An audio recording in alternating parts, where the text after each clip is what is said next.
Fine. Welcome you back once again, guys. In this session, we are going to discuss about the war that is recently happening between Armenia and Azerbaijan. Okay, Armenia और Azerbaijan के बीच में अभी वार दोबारा से शुरू हो गया है। ये फर्स्ट टाइम नहीं हो रहा है एक्चुअली, इससे पहले भी काफ़ी दशकों से लगभग 20-25 साल से भी दोनों के बीच में ये युद्ध चलता आ रहा है। क्यों चलता आ रहा है और अर्मेनिया और अजरबैजान पहले किसके साथ थे, कब अलग हुए, कैसे अलग हुए और दोनों के बीच में कौन ताकतवर है, रीजन क्या है इन दोनों के बीच में। उस सभी के बारे में हम डिस्कस करेंगे इस सेशन में। Okay, first of all I just want to tell you guys the actual location of Armenia and Azerbaijan का जो लोकेशन है वो कहाँ पे है, पहले उसके बारे में जानना काफ़ी ही ज़रूरत है। Okay, so see the next slide. The first one, Armenia और अजरबैजान कभी यूएसएसआर सोवियत संघ रूस का हिस्सा हुआ करते थे। जब सोवियत संघ रूस से दोनों आज़ाद हुए तब रूस से टूट करके दो और कंट्री बनी जो अर्मेनिया और अजरबैजान है। यदि लोकेशन की बात करें तो we know about the middle east country, Kazakhstan, Turkmenistan, Uzbekistan, Afghanistan, Pakistan, Turkmenistan. उसके वेस्ट की तरफ मूव करेंगे तो इस सभी मिडिल ईस्ट कंट्री के बगल में कैस्पियन सी मिलेगा। कैस्पियन सी के वेस्ट में अजरबैजान एंड अर्मेनिया, और आपके वेस्ट में इसको ब्लैक सी देखने को मिलेगा। इसके जो नियरेस्ट यूरोपियन कंट्री है जॉर्जिया, नीचे Asian country Turkey, Iran etcetera. तो इन दोनों के बीच में काफ़ी समय से ये हमेशा मसला काफ़ी पुराना है। जो दोनों के बीच में एक जगह है नागोर्नो काराबाख, आप देख सकते हो यहाँ पे ये जो जगह है नागोर्नो काराबाख। नागोर्नो काराबाख जब रूस से अलग हुआ था, रसिया से, जब रसिया से अलग हुआ था अर्मेनिया और अजरबैजान, तो ये जो इलाका है उस समय, ये इलाका यहाँ पे आप देख सकते हो नागोर्नो काराबाख, नागोर्नो काराबाख, ये अजरबैजान को दे दिया गया था। अजरबैजान को ये इलाका सौंप दिया गया था। बाद में क्या है, अर्मेनिया की मिलिट्री ने इस पे कब्जा कर लिया। अर्मेनिया की मिलिट्री ने इस क्षेत्रफल पे, इस पूरे जो आप देख रहे हैं यहाँ पे माउंटेन है, Alps mountains, so that was captured by Armenian military. Why? Because यहाँ से जो है मेनली पाइपलाइंस, गैस पाइपलाइंस और जो यूरोपियन कंट्री को भेजे जाते हैं, ये सब इसी जगह से होकर के गुजरती है। तो ये एक बहुत ही इकोनॉमिक और आप कह सकते हैं कि किसी भी कंट्री के साथ अच्छा रिलेशन बनाने के लिए, उस पर दबदबा बनाने के लिए ये जो एरिया है काफ़ी महत्वपूर्ण एरिया है इस दोनों के बीच में। अगर सबसे पहले हम जाने कि युद्ध क्यों होता है तो दो फैक्टर में युद्ध हो रहा है। First of all on the basis of religion, caste जो है, कास्ट के, धर्म के, रिलीजन के आधार पर दोनों के बीच में सबसे पहला युद्ध। वो क्यों? अर्मेनिया में जो है, अर्मेनिया यहाँ पे आप देख रहे हैं, अर्मेनिया में मैक्सिमम क्रिश्चियन पॉपुलेशन है यहाँ पे अर्मेनिया में, और अजरबैजान में मुसलमान की संख्या ज़्यादा है। अजरबैजान में यहाँ पे मुसलमान की संख्या ज़्यादा है। और जितने भी इधर आपको टर्की, सीरिया, इजराइल, ये सारे जो कंट्रीज़ हैं या जीसीसी कंट्रीज है, गल्फ कोऑपरेशन काउंसिल के जो कंट्री है, वो सारे क्या है, मुस्लिम कंट्री हैं। तो वो हमेशा साथ देते हैं किसका? जो अजरबैजान में मुसलमान हैं उनका। और अर्मेनिया में ज़्यादातर क्रिश्चियन लोग रहते हैं। तो यहाँ पे जो नागोर्नो काराबाख का इलाका है, यहाँ पे भी क्रिश्चियन लोगों की संख्या ज़्यादा है।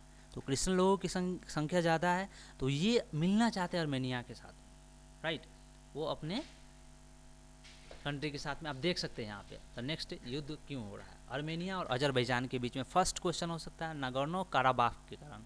1991 में अर्मेनिया एंड अजरबैजान जो आज़ाद हुए थे, कब? 1991 ईस्वी में। उसके बाद काफ़ी सारा युद्ध उनके बाद दोनों के बीच में होता रहा है। नागोर्नो काराबाख का क्षेत्रफल अराउंड 44,000 स्क्वायर किलोमीटर का एरिया है। नागोर्नो काराबाख, ये जो क्षेत्रफल मैंने बताया था, इट्स अबाउट 44,000 स्क्वायर किलोमीटर का area. very very important for the both the country on the basis of, if you see about the economic purpose and if you see the strategic relationship among the countries, this area is very very important for both of them, right? तो 1991 में आज़ाद हुआ। 1994 में 1994 में Armenia का Nagorno Karabakh पे कब्जा हुआ था। अर्मेनिया ने, आई ऑलरेडी हैव टोल्ड यू, जब मैंने पहले ही बताया कि अर्मेनिया ने क्या किया, इस क्षेत्रफल पे 1994 में इस पे कब्जा कर लिया। ओके, तब से इन दोनों के बीच में कब्जा तो कर लिया, बट यहाँ पे जो क्षेत्रफल है उसमें जो लोग हैं वो क्रिश्चियन लोग इधर मिलना चाहते हैं और जो मुस्लिम लोग हैं इधर मिल जाना चाहते हैं, लेकिन ज़्यादातर पॉपुलेशन किसका है, आर्मेनिया का है। लेकिन ये पड़ता किस में है क्षेत्र, जगह अजरबैजान में। तो अजरबैजान में जगह पड़ता है but controlled by Armenia, means है अजरबैजान में लेकिन कंट्रोल करके रखता है कौन, आर्मेनिया। अरे एक सिंपल से एग्जांपल मैं देना चाहता हूँ। गांव में आप लोग ज़मीन के लिए मारपीट करते हैं, हाँ, रजिस्ट्री होने के बाद भी क्या उसको क्या कब्जा कोई और करके रखता है ना। तो दोनों के बीच में उसको रिलीज कराने के लिए या दाखिल खारिज कराने के लिए क्या करते हैं, दोनों के बीच में पंगा होते रहता है। क्या बाबू समझ में आया?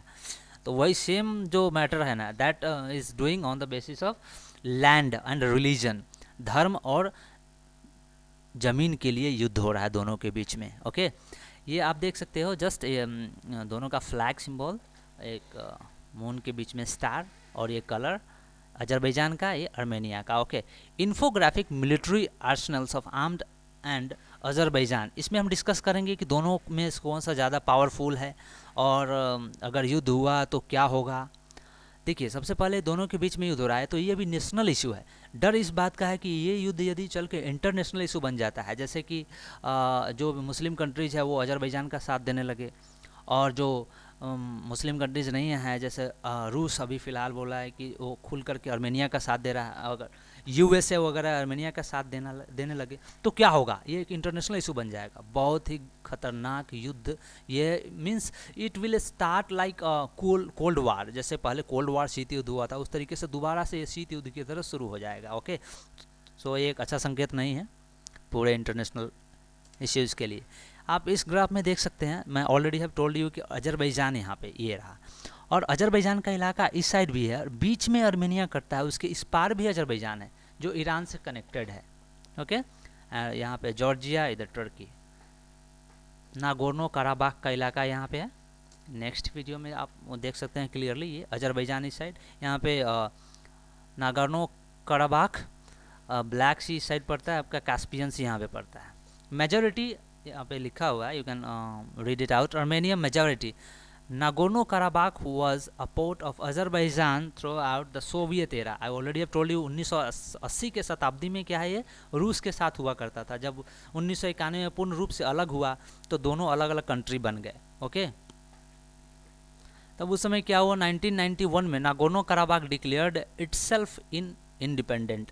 यहाँ पे एक और मुद्दा है, तीसरा वो कि यहाँ के नागोर्नो कराबाख के लोग चाहते हैं एक अपना फ्री स्टेट बनाना। तो इसमें तीन मुद्दा आ गया, एक तो जाति धर्म के आधार पे, दूसरा ज़मीन वहाँ का काफ़ी इम्पोर्टेंट है, पाइपलाइंस और जो भी क्रूड ऑयल्स वगैरह जो भेजा जाता है, वो लाइंस पाइपलाइंस वगैरह गुजर रही है जो यूरोपियन कंट्री को भेजे जाते हैं, तो वो ज़्यादा इम्पोर्टेंट है। और दूसरा ज़मीन के मामले में भी, और तीसरा वहाँ के लोग एक free state, they are demanding for free state as Nagorno Karabakh. Okay, so इन सारे रीजनों के कारण दोनों के बीच में युद्ध हो रहा है। एक छोटा सा स्मॉल वीडियो अब मैं यहाँ पे प्ले कर रहा हूँ, जस्ट वॉच इट आउट।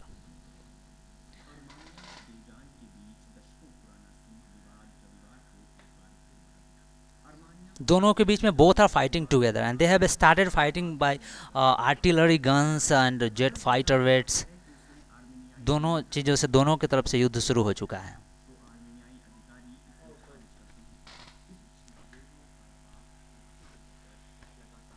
यहाँ पे देख सकते हैं कैस्पियन सी, दिस वन, यहाँ पे Black Sea. I am zooming in out.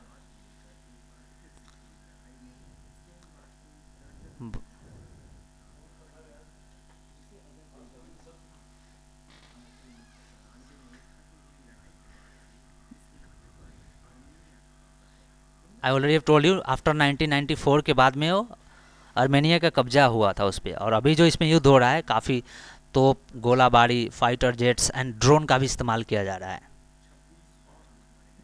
काफ़ी सारे लोगों के मरने की आशंका जताई जा रही है दोनों तरफ से।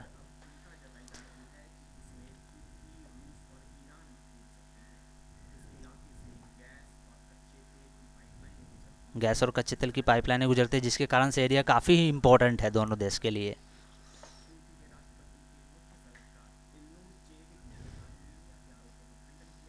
और यदि ये इंटरनेशनल इशू हुआ तो काफ़ी घातक होगा ये पूरे देश के लिए। यहाँ से हो सकता है शीत युद्ध भी शुरू हो जाए।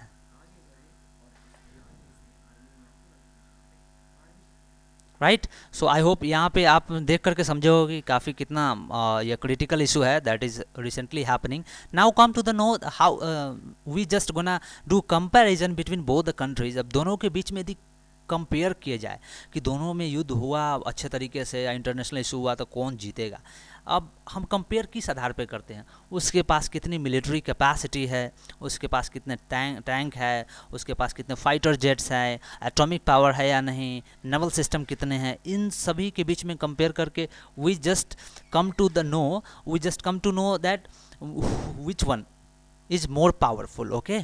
सो यदि मिलिट्री की बात की जाए तो मिलिट्री पर्सनल में अर्मेनिया के पास 2.6 लाख मिलिट्री पर्सनल है, जबकि अजरबैजान के पास में 4 लाख है। सीधे डबल हो बाबू, समझ रहे हैं, तो उड़ा देगा सीधे। 4 लाख है, अगर एक पे दो को बैठ जाएगा तो हवा कर देगा उसको। अभी देखिए मिलिट्री हेलीकॉप्टर्स की बात की जाए तो 50 अर्मेनिया के पास में 50 मिलिट्री हेलीकॉप्टर्स है, जबकि अजरबैजान के पास में 100। डबल, हर चीज़ में देखो डबल हो रहा है, अजरबैजान के पास में भी डबल है। एंड फाइटर एयरक्राफ्ट्स की बात की जाए, फाइटर एयरक्राफ्ट्स क्या होते हैं, देखिए मिलिट्री हेलीकॉप्टर्स क्या है, ऊपर से जब भी कोई बम्बार्ड वगैरह करना है, बम्बार्डिंग हेलीकॉप्टर्स हुआ, ऊपर से अगर फायर करना है, बम गिराना है या किसी को कैरी करके यहाँ से वहाँ ले जाना है, तो हम ये हेलीकॉप्टर का इस्तेमाल करते हैं। फाइटर एयरक्राफ्ट्स के अंदर में हम जितने भी मिसाइल्स वगैरह को कैरी करके ले जाना और ऊपर से फायर करना, आप इसमें यहाँ पे देख सकते हैं फाइटर एयरक्राफ्ट में बहुत सारे स्पेशलिटीज़ भी होते हैं, लाइक उड़ते उड़ते उसमें फ्यूलिंग जो है रिफ्यूल भी किया जा सकता है। ये नोज़ल जो देख रहे हैं इससे रिफ्यूलिंग होता है। फाइटर एयरक्राफ्ट्स के बारे में बहुत ही बेहतरीन तरीके से स्पेशली हम वीडियो बनाएंगे and will come to know the specific you know features के बारे में हम उसमें डिस्कस करेंगे। तो देखिए अर्मेनिया के पास में Armenia has 4 fighter aircrafts whereas Azerbaijan has 17 aircrafts। Attacker aircrafts की बात की जाए, अटैकर एयरक्राफ्ट्स जो कंप्लीट दक्ष होते हैं, अटैक के मामले में काफ़ी वो बेहतरीन माने जाते हैं, तो अर्मेनिया के पास में ये 14। यहाँ पे ये बाबू के पास में थोड़ा, अरे बबुआ के पास में 14 है, अच्छा हो गया ठीक है। अजरबैजान के पास में थोड़ा कम है, मतलब यहाँ पे कम पड़ गया, कोई बात नहीं बाबू, आगे देख लो। कॉम्बैट टैंक की बात की जाए तो Armenia has 110 combat tanks and whereas Azerbaijan has 570। see the comparison, it's too high, 570, it's very high in the comparison of 110। Armenia has only 110 combat tankers। okay, जबकि टैंक्स की बात की जाए तो 750 अर्मेनिया के पास में एंड अजरबैजान है 1750, more than 1750 means it's about double of Armenia. Okay, so इस क्षेत्र में इसमें भी कंपेयर करें तो अजरबैजान ज़्यादा पावरफुल दिख रहा है। ये सभी जो है फाइटिंग जेट्स होते हैं, लड़ाई के दौरान युद्ध के दौरान में इस्तेमाल किए जाते हैं, फाइटर जेट्स वगैरह। जैसे यहाँ पे देखो रॉकेट प्रोजेक्टर्स, यहाँ पे अगर कोई मिसाइल्स वगैरह या कोई कहीं पे भी किसी फ्लाइट्स वगैरह को आपको उड़ाना है तो यहाँ से 400S, जैसे USSR के पास में है 400S, रशिया के पास में भी है 400S, जिससे यहाँ पे मिसाइल से आप कहीं पे भी आप अटैक कर सकते हो। तो वो अर्मेनिया के पास 68 है, जबकि अजरबैजान के पास 160 है। कॉम्बैट टैंक की बात की जाए तो 110 अर्मेनिया के पास 570, मीन्स इस मामले में भी अर्मेनिया क्या अजरबैजान से पीछे है। यदि हम बात करें इसके एटॉमिक पावर के बारे में, न्यूक्लियर पावर के बारे में, तो we can not compare between both country because nobody has both has non nuclear power, means दोनों के पास में देखिए कोई भी न्यूक्लियर पावर नहीं है। न्यूक्लियर पावर कहने का मतलब एटम बम। बबुआ, जब एटम बम से लड़ाई होगा तो किसी के पास कुछ रहना चाहिए ना, तो एटम बम तो है ही नहीं दोनों के पास में, परमाणु बम भी नहीं है, तो इसके लिए हम इसमें कंपेयर नहीं कर सकते हैं। परमाणु बम के मामले में ये दोनों भैया पीछे है। Okay, so now come to next frigates के बारे में। यदि देखिए अर्मेनिया और अजरबैजान के बारे में, यदि नवल कैपेसिटी, नवल कैपेबिलिटी, नवल जो होता है, जैसे कि जितने भी नाविक के अंदर में या पनडुब्बीज वगैरह को मारना है, सबमरीन को मारना है या शिप्स वगैरह को मारना है, तो इसमें दोनों का इसमें भी कंपेयर नहीं कर सकते हैं, क्योंकि अर्मेनिया के पास में तो ऑलरेडी है ही नहीं कुछ, तो ये बाबू तो के पास तो कुछ है ही नहीं है, पहले ही से अकेला बैठा हुआ है, जबकि अजरबैजान के पास एक है। तो पूरा कंपेयर करने के बाद भी हम ये देखते हैं कि अजरबैजान थोड़ा ज़्यादा ताकतवर है ना। तो जो ज़्यादा ताकतवर है कैसे हम कहेंगे कि उसके पास ज़्यादा कैपेसिटी है, ज़्यादा कैपेसिटी है, ज़्यादा जिकरा पास क्षमता रहेगा वह न जीतेगा। हाँ, अगर मान लो तोहार और तोहार काका के बीच में लड़ाई हो गया, तो तोहार के पास में 2-4 लाठी है, ताता काका के पास में पत्थर है, और तुम्हारे पास में लाठी के अलावा औरो कुछ है, जैसे कट्टा दुनल्ली निकाल ले। अगर उत्तर प्रदेश के होता तो दुनल्ली, बिहार उत्तर प्रदेश के लोग ज़्यादा दुनल्ली या कट्टा निकाले ले। तो अगर दुनल्ली कट्टा है तो कक्का तो न जीतेंगे ना, कक्का तो धोती समेट के भागेंगे उधर से। तो आर्मेनिया का वही हाल है, आर्मेनिया का कैपेसिटी नहीं है अजरबैजान के साथ लड़ने में। ओके, ये कंपेयर की बात अगर की जाए तो इस तरीके से। लेकिन फिर भी मेन मुद्दा क्या है कि दोनों के बीच में जो युद्ध हो रहा है उसको इंटरनेशनल इशू के तौर पे यदि देखा जाए तो युद्ध नहीं होना चाहिए। क्योंकि अगर बात करें इंडिया की, अगर इंडिया को बीच में डाला जाए तो इंडिया किसके साथ होगा? अगर इंडिया को बीच में डाल दिया जाए तो इंडिया किसके साथ होगा? किसके साथ होगा? बहुत ही मुश्किल डिसीजन है ये लेना कि इंडिया किसके साथ होगा। तो वेरी सिंपल, किसके साथ होगा? आर्मेनिया के साथ होगा। अब क्यों होगा? आर्मेनिया के साथ क्यों होगा? आर्मेनिया के साथ इसलिए होगा कि आर्मेनिया के साथ दे रहे हैं अमेरिका, रसिया और अटलांटिक और ये साउथ अमेरिका, ये जितने भी बड़े बड़े अमेरिकन कंट्री, यूरोपियन कंट्री जो है, फ्रांस वगैरह, ये सब किसका साथ दे रहे हैं? आर्मेनिया का साथ दे रहे हैं। तो अगर हम आर्मेनिया का साथ नहीं देंगे, एग्जाम्पल के तौर पे यहाँ पे ले लेते हैं, ये आर्मेनिया का साथ अगर हम नहीं देंगे तो हमारा रिश्ता किसके साथ ख़राब हो जाएगा? अमेरिका के साथ, यूरोपियन कंट्री के साथ और रसिया के साथ। इन लोगों के साथ क्या होगा? हमारा रिश्ता ख़राब हो जाएगा। और ऐसे भी भारत का कोई ज़्यादा रिश्ता है नहीं अजरबैजान के, कौन जानता है उतना अजरबैजान को? कोई जानता है नहीं। तो अजरबैजान के साथ उतना रिश्ता अच्छा बनाना भी ठीक ज़रूरी नहीं है। ये टर्की तुर्की को कौन उतना देखते नहीं है, टर्की तुर्की को, ईरान उरान को। ठीक है, हमें जीसीसी कंट्री से मतलब है, तो जीसीसी कंट्री के साथ ऑलमोस्ट जो रिलेशनशिप है इंडिया का काफ़ी अच्छा खासा है।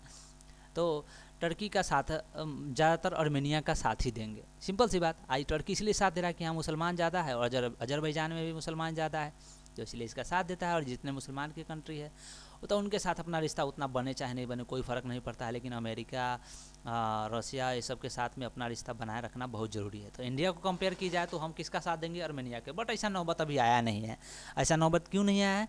क्योंकि इंडिया अपने आप को अलग रखे हुए है और अभी तक ये उतना बड़ा इंटरनेशनल इशू नहीं बना है। दोनों के बीच में ये नॉर्मल ये झगड़ा चलते रहता है। ठीक है बाबू, तो सिंपल सा फंडा कि Armenia, now come to the point, Armenia और अजरबैजान 1980 के बाद जब यूएसएसआर जब इससे अलग हुआ था तो ये दो फ्री कंट्री बने, आर्मेनिया और अजरबैजान। और नागोर्नो काराबाख का इलाका जो है 1991 के बाद क्या हुआ, इनको पूरी तरह से 1991 में पूरी तरह से आज़ाद हो गए और 444,000 स्क्वायर किलोमीटर का जो एरिया है वो किसको कब्जा में ले लिया? किसने ले लिया? आर्मेनिया ने अपने कब्जा में ले लिया, जबकि है किसका? अजरबैजान का। तब से युद्ध चलता आ रहा है, आगे भी चलेगा, जैसे इंडिया पाकिस्तान के बीच चलता है जम्मू एंड कश्मीर के लिए। तो ये बाबू कोई बड़ी बात है ना? तो वेरी सिंपल है। बट इसमें इसको क्या है, इंटरनेशनल इशू नहीं होने देना चाहिए, ये मेरा सुझाव है। चाहिए सभी देशों को मिल करके दोनों के बीच में जो वार स्टार्ट हुआ है या चल रहा है उसको आप अच्छे से आप बायलैटरल कम्युनिकेशन के द्वारा, आप मीटिंग्स के द्वारा, कॉन्फ्रेंस के द्वारा आप बिना युद्ध के इस मुद्दे को आराम से सुलझा दे तो ही ज़्यादा बेहतर होगा। तो आई होप आप सभी लोग समझ गए कि आर्मेनिया और अजरबैजान के बीच में दोनों युद्ध अभी क्यों चल रहा है और किस कारणों से चल रहा है। मुझे उम्मीद है कि आपको अच्छा ये वीडियो लगा होगा।